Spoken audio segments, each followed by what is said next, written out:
So good morning dear students, welcome back in HW current affairs classes. आज हम लोग पढ़ने वाले हैं 10 जनवरी का इंपॉर्टेंट करंट अफेयर। और अगर आप वीडियो को शुरू कर रहे हैं लास्ट तक ज़रूर देखिएगा, क्योंकि लास्ट में मैं आपको स्टैटिक जीके का मोस्ट इंपॉर्टेंट टॉपिक कराने वाला हूं। और डेली आपको करंट की वीडियो के साथ में एक स्टैटिक जीके का टॉपिक देखने को मिलेगा, और उसी के साथ प्रीवियस डे का रिवीजन भी इंक्लूड रहेगा। तो चलिए शुरू करते हैं आज का अपना मोस्ट इंपॉर्टेंट सेशन। पहला क्वेश्चन है आपके सामने, 18वां प्रवासी भारतीय दिवस कब मनाया गया? तो अभी 9 जनवरी को यानी कि कल 18वां प्रवासी भारतीय दिवस मनाया गया है। इसकी हिस्ट्री जान लेते हैं। प्रवासी भारतीय दिवस क्यों मनाया जाता है? क्योंकि 9 जनवरी 1915 को महात्मा गांधी दक्षिण अफ्रीका से भारत लौटे थे। इसी के उपलक्ष्य में हर साल 9 जनवरी को प्रवासी भारतीय दिवस मनाया जाता है।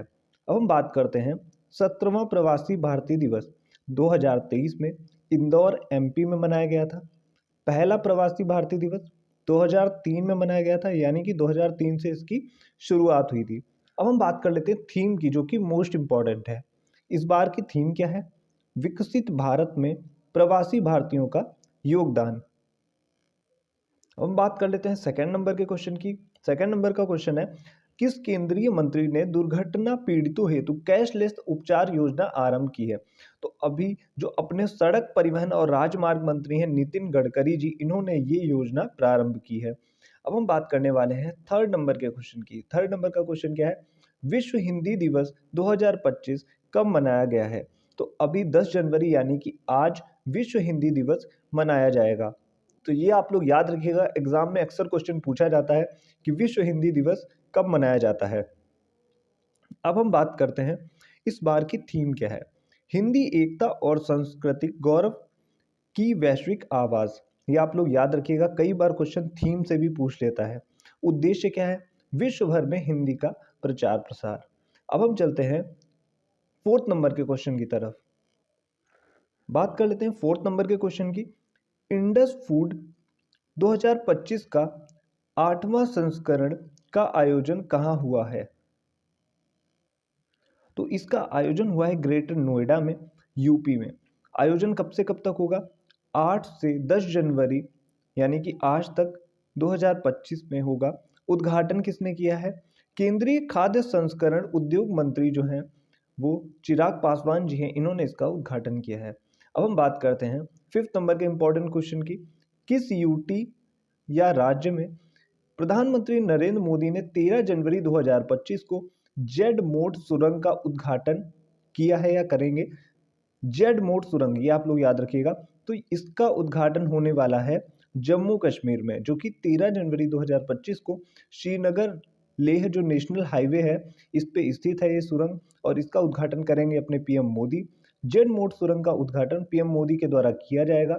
और इसकी लेंथ की बात कर लेते हैं हम। लेंथ की बात करते हैं तो इसकी लेंथ है 6.5 किलोमीटर। जम्मू कश्मीर की बात करते हैं, यहाँ की कैपिटल है जम्मू, और श्रीनगर दोनों यहाँ की कैपिटल है। CM की बात करें तो उमर अब्दुल्ला यहाँ के CM है, और उपराज्यपाल कौन है? मनोज सिन्हा। अब हम चलते हैं अपने नेक्स्ट पेज की तरफ। तो हम लोग आ चुके हैं अपने अगले पेज पे। 6 नंबर का क्वेश्चन है, कनाडा की अगली प्रधानमंत्री कौन बनेगी? तो कनाडा की अभी अगली प्रधानमंत्री बनी नहीं है, लेकिन बनेगी कौन? अनीता आनंद। तो कनाडा के प्रधानमंत्री जो जस्टिन ट्रूडो हैं, इन्होंने इस्तीफा दे दिया है। तो अभी जो प्रबल दावेदार हैं वो अनीता आनंद है, लेकिन अभी पूर्णतः फिक्स नहीं हुआ है कि ये यहाँ की बनेगी या फिर नहीं। लेकिन चांस है 90% तक अनीता आनंद ही अगली कनाडा की प्रधानमंत्री बनेगी। और ये करंट का क्वेश्चन है, अगर ये बनती हैं तो ये क्वेश्चन आपके एग्जाम में पूछा जा सकता है। कनाडा की कैपिटल है ओटावा, यहाँ की करेंसी है कनाडियन डॉलर। बात करते हैं 7 नंबर के क्वेश्चन की। हाल ही में राष्ट्रीय सांख्यिकी कार्यालय द्वारा वित्त वर्ष 2025 में GDP कितने प्रतिशत रहेगी? तो अभी जो राष्ट्रीय सांख्यिकी कार्यालय है इसने 2024-25 की GDP जारी की है, जो कि रहने वाली है 6.4% 2024-25 के लिए। अब हम बात करते हैं कि ये जो राष्ट्रीय सांख्यिकी कार्यालय है ये कैसे बनता है। सबसे पहले ये रिपोर्ट जारी करता था CSO यानी कि सेंट्रल स्टैटिस्टिक्स ऑफिस। इसके बाद में NSSO, ये दो संस्थाएं काम करती थी। इसकी फुल फॉर्म होती है नेशनल सैंपल सर्वे ऑर्गेनाइजेशन, इन दोनों को मिला के बना दिया गया NSO यानी कि नेशनल स्टैटिस्टिक्स ऑर्गेनाइजेशन। अब हम बात करते हैं 24-25 पे इसकी दर रहने वाली है 6.4% और 23-24 में कितनी रही थी तो 8.2% रही थी। तो इस बार कमी आने का मेन कारण क्या है? निवेश में तथा विनिर्माण में कमी आई है, इस वजह से इसका प्रतिशत भी कम हो गया है। एग्जाम में कई बार क्वेश्चन पूछ लेता है कि इस बार जो कमी आई है इसका कारण क्या है। अब हम चलते हैं अगले क्वेश्चन की तरफ। बात कर लेते हैं 8वें क्वेश्चन की। हाल ही में ब्रिक्स गठबंधन का 10वां पूर्ण सदस्य कौन बना है? तो 10वां पूर्ण सदस्य बन गया है इंडोनेशिया। पहले देखिए ब्रिक्स को ब्रिक नाम से जाना जाता था। उस टाइम इसमें ब्राजील, रूस, इंडिया और चाइना जैसे सदस्य थे और ये नाम किसने दिया था? ये नाम दिया था जिम ओ नील ने। प्रथम सम्मेलन कब हुआ था? 2009 में रूस पे हुआ था। येंकितबर्ग एक स्थान है रूस में, वहां पे हुआ था। अब हम बात करते हैं कि साउथ अफ्रीका शामिल कब हुआ। तो 2010 में साउथ अफ्रीका के जोहान्सबर्ग में इसका सम्मेलन जो हुआ था उसमें साउथ अफ्रीका भी शामिल हो गया। तब से नाम क्या पड़ गया? BRICS, BRICS। और 2024 में कितने देश शामिल हुए? तो ये 5 देश शामिल हुए। ईरान, इजिप्ट, इथोपिया और यूएई, सॉरी 4 शामिल हुए। और बात करते हैं इजिप्ट को ही मिस्र भी कहा जाता है, ये आप लोग याद रखिएगा। और अभी 2025 में नवीनतम शामिल हो गया है पूर्ण रूप से, वो है इंडोनेशिया। तो टोटल मेंबर हो जाते हैं 10, 1 2 3 4 5। और यहाँ पे भी आप संख्या काउंट करोगे तो 5 हो जाएगी। ईरान, इजिप्ट, इथोपिया, यूएई और इंडोनेशिया। तो वर्तमान में पूर्ण सदस्यों की संख्या हो चुकी है 10, ये आप लोग याद रखिएगा। अब हम चलते हैं अपने नेक्स्ट क्वेश्चन की तरफ। अगला क्वेश्चन है 9th नंबर का क्वेश्चन। देश के 13वें राष्ट्रपति प्रणब मुखर्जी का स्मारक कहाँ बनेगा? तो ये बनने वाला है राजघाट, दिल्ली में। प्रणब मुखर्जी जी जो हैं भारत के 13वें नंबर के प्रेसिडेंट थे। 2019 में इनको भारत रत्न से सम्मानित किया गया था। 2012 से 2017 तक इनका कार्यकाल भी रहा है। अब हम चलते हैं नेक्स्ट क्वेश्चन की तरफ, जो कि हमारा 10th क्वेश्चन। पार्थ योजना कहाँ शुरू की गई है? मोस्ट इंपॉर्टेंट क्वेश्चन है। ये मध्य प्रदेश में शुरू हुई है और यहाँ के जो सीएम है, चीफ मिनिस्टर मोहन यादव ने इसे शुरू किया है। रीजन क्या है? वहाँ बढ़ती बेरोजगारी को कम करने हेतु। पार्थ का फुल फॉर्म आपसे पूछा जा सकता है, क्या है? Police, army, recruitment, training and, यहाँ पे थोड़ा गड़बड़ हो चुका है, ट्रेनिंग एंड हुनर लिखा हुआ है। तो इस योजना को लागू करने का मेन मुद्दा क्या है कि वहाँ पे जो बेरोजगार युवा हैं उनको जो पुलिस आर्मी में जो रिक्रूटमेंट होता है, अर्धसैनिक बल में रिक्रूटमेंट होता है, इसकी तैयारी के लिए ये योजना शुरू की गई है। और इसकी तैयारी के लिए इनसे चार्ज लिया जाएगा। अगर कोई भी बच्चा तैयारी करना चाहता है मध्य प्रदेश का तो उससे 1500 रुपये का चार्ज लिया जाएगा और उसको फिजिकली और मेंटली इन भर्तियों के लिए तैयार किया जाएगा। अब हम चलते हैं नेक्स्ट पेज पे। अब हम बात करने वाले हैं 11th नंबर के क्वेश्चन की। जनवरी 2025 में नए राज्य सचिव नियुक्त हुए हैं। तो ये तुहिन कांत पांडे जो है नियुक्त हो गए हैं। बहुत ही जल्दी जल्दी चीज़ें बदल रही हैं, चेंज हो रही हैं और इन्होंने अरुणीश चावला का स्थान लिया है। अभी तुहिन पांडे जो है वित्त सचिव और राज्य सचिव दोनों हैं, ये आप लोग याद रखिएगा। अभी हमने हाल ही में पढ़ा था कि वित्त सचिव नए कौन है, तो ये तुहिन कांत पांडे थे और अभी ये राज्य सचिव भी बन चुके हैं। तो करंट इतनी जल्दी चेंज होती है, 1 महीने के अंदर या 2 महीने के अंदर बहुत सारी चीज़ें चेंज हो जाती हैं। तो आपको हर चीज़ पे नज़र बना के चलना है। बात करते हैं 12 नंबर के क्वेश्चन की। बीमा सखी योजना शुरू करने वाला दूसरा राज्य कौन सा है? तो दूसरा राज्य अभी हाल ही में बन गया हरियाणा। और ये इसीलिए इंपॉर्टेंट है क्योंकि पहले बार इसको शुरू किया था हरियाणा ने और अभी दूसरा राज्य बना है गोवा। गोवा की कैपिटल की बात करें तो पणजी है। यहाँ के चीफ मिनिस्टर प्रमोद सावंत हैं। गवर्नर की बात करें तो PS श्रीधरन पिल्लई जी हैं। अब हम बात करते हैं आज के क्वेश्चन की। आज का हमारा क्वेश्चन है, पोला त्योहार कहाँ मनाया जाता है? इसका आंसर आपको कमेंट बॉक्स में देना है। कल मुझे एक बच्चे का कमेंट रिसीव हुआ जिसने कहा था कि सर स्टैटिक जीके का कुछ टॉपिक भी ऐड कर दिया करो। तो आज हम पढ़ने वाले हैं स्टैटिक जीके में महत्वपूर्ण महोत्सव और त्योहार, जो कि मैं आपको बहुत ही कम टाइम में कवर कराऊंगा और कोशिश करूंगा सारे ही कवर करा दूं। तो चलते हैं नेक्स्ट पार्ट की तरफ। तो हम लोग शुरू करने वाले हैं स्टैटिक जीके का एक most important part, important festivals. अगर आपको ये अच्छा लगता है तो मुझे कमेंट सेक्शन में बता दीजिएगा। डेली आपके लिए स्टैटिक का ऐसा ही टॉपिक लेके आऊँगा और यूट्यूब पे आपको कोई क्लास ऐसी नहीं मिलेगी जहाँ पे कोई टीचर आपको इस तरीके से पढ़ाए। बात करते हैं, ऊपर से शुरू करेंगे यूटी से लद्दाख से। लद्दाख में कौन कौन से महोत्सव मनाए जाते हैं? लोसर महोत्सव, हेमिस महोत्सव, दोस्त मोचे महोत्सव और स्पीति गस्टर महोत्सव। ये महोत्सव लद्दाख के मोस्ट इंपॉर्टेंट है, इसीलिए मैंने सारे एक साथ में लिख दिए हैं ताकि आपको सर्च ना करना पड़े। सेकंड नंबर पे यूटी है जम्मू कश्मीर। जम्मू कश्मीर में देखिए टुलिप महोत्सव, गुरेज महोत्सव, शिकारा महोत्सव और कंचोत महोत्सव और बैसाखी महोत्सव मनाया जाता है, जिसमें कंचोत, शिकारा और गुरेज और टुलिप मोस्ट इंपॉर्टेंट है। बात करते हैं पंजाब की। पंजाब में लोहड़ी, होला मोहल्ला और गुरु पर्व जैसे उत्सव मनाए जाते हैं। गुजरात की बात कर लेते हैं।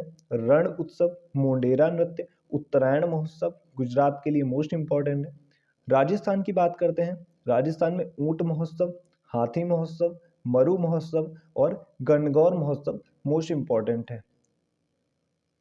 अब हम बात करने वाले हैं महाराष्ट्र की। महाराष्ट्र में गणेश चतुर्थी और गुड़ी पड़वा मोस्ट इंपॉर्टेंट है। कर्नाटक की बात कर लेते हैं। मैसूर दशहरा, उगाड़ी, हम्पी महोत्सव और वैरा मुदी त्योहार मनाया जाता है और इसमें एक और ऐड कर लीजिएगा, कंपाला। कंबाला बोलते हैं, कंबाला महोत्सव भी यहाँ मनाया जाता है कर्नाटक में। केरल की बात करें, यहाँ पे ओणम, त्रिशूरपुरम, मकर विलक्कू, विशु जैसे त्योहार मनाए जाते हैं। बात करते हैं तमिलनाडु की। तमिलनाडु में पोंगल और थाईपुसम, नाट्यांजलि और थिरुवयारू उत्सव मनाया जाता है और अट्टुकल पोंगल भी यहाँ मनाया जाता है। बात करते हैं आंध्र प्रदेश की। आंध्र प्रदेश में उगाड़ी और विनायक चतुर्थी जैसे इंपॉर्टेंट फेस्टिवल्स मनाए जाते हैं। नेक्स्ट है तेलंगाना। तेलंगाना में समक्का सरक्का जतारा महोत्सव, बोनालो महोत्सव, काकतीय उत्सव मनाया जाता है। उड़ीसा की बात करें तो उड़ीसा में रथ यात्रा महोत्सव मोस्ट इंपॉर्टेंट है। वेस्ट बंगाल में दुर्गा पूजा मोस्ट इंपॉर्टेंट है। छत्तीसगढ़ की बात कर लेते हैं। चंपारण मेला,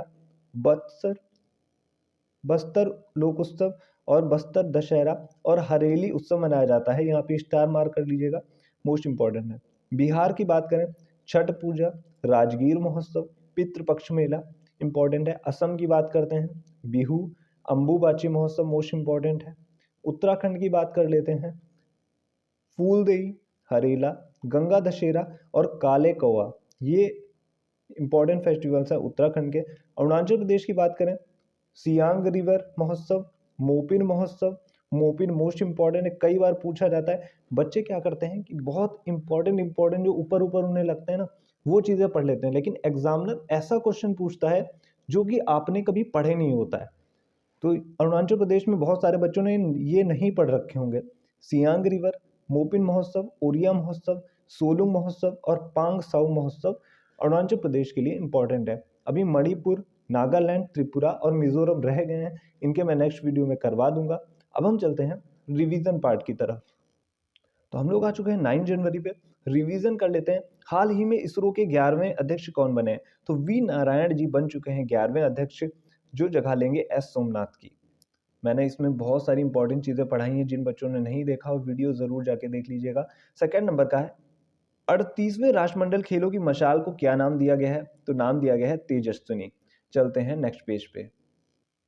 थर्ड नंबर का क्वेश्चन है, हाल ही में पंचायत से पार्लियामेंट 2.0 का उद्घाटन किया है ओम बिरला जी ने किया, जो कि लोकसभा अध्यक्ष हैं। बात करते हैं फोर्थ नंबर के क्वेश्चन की, मोद वेद महोत्सव किस जनजाति द्वारा मनाया जाता है? तो टोडा जनजाति मनाती है, जो कि तमिलनाडु के नीलगिरी पहाड़ियों पर रहती है। और मैं बात करता हूं फिफ्थ नंबर के क्वेश्चन की, भारत का पहला आयुर्वेदिक चिकित्सा उपकरण कौन सा बना है? तो नाड़ी तरंगिणी बनाई, आप लोग याद रखिएगा। सिक्स नंबर का क्वेश्चन है, 18वें प्रवासी दिवस पर भारत के मुख्य अतिथि कौन होंगे? तो ये होंगे क्रिस्टीन कंगालू, जो कि त्रिनिदाद और टोबैगो के राष्ट्रपति हैं। थीम क्या है? विकसित भारत की दिशा में प्रवासी भारतीयों का योगदान। हम बात करते हैं, इसी के साथ में मैंने कल आपको एक और इंपॉर्टेंट पॉइंट कराया था। 26 जनवरी 2025 के मुख्य अतिथि कौन रहेंगे? तो ये रहेंगे प्रोबोवो सुबियांतो, जो कि इंडोनेशिया के राष्ट्रपति हैं। बात करते हैं 7 नंबर के क्वेश्चन की, प्रधानमंत्री नरेंद्र मोदी ने दक्षिण तटीय रेलवे के मुख्यालय की आधारशिला कहाँ रखी है? तो विशाखापत्तनम में रखी है, ये आप लोग जरूर याद रखिएगा।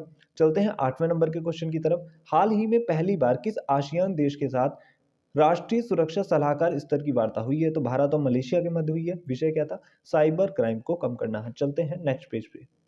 आ चुके हैं नेक्स्ट पेज पे। सिप एयर ऐप किसने लॉन्च किया? तो सिप्ला कंपनी है, दवाई बनाती है, इसने लॉन्च किया। दुनिया की सबसे उम्रदराज जीवित महिला अभी कौन बन चुकी है? तो ये बनी है इनाहा कैनाबारो, जो कि ब्राजील की है।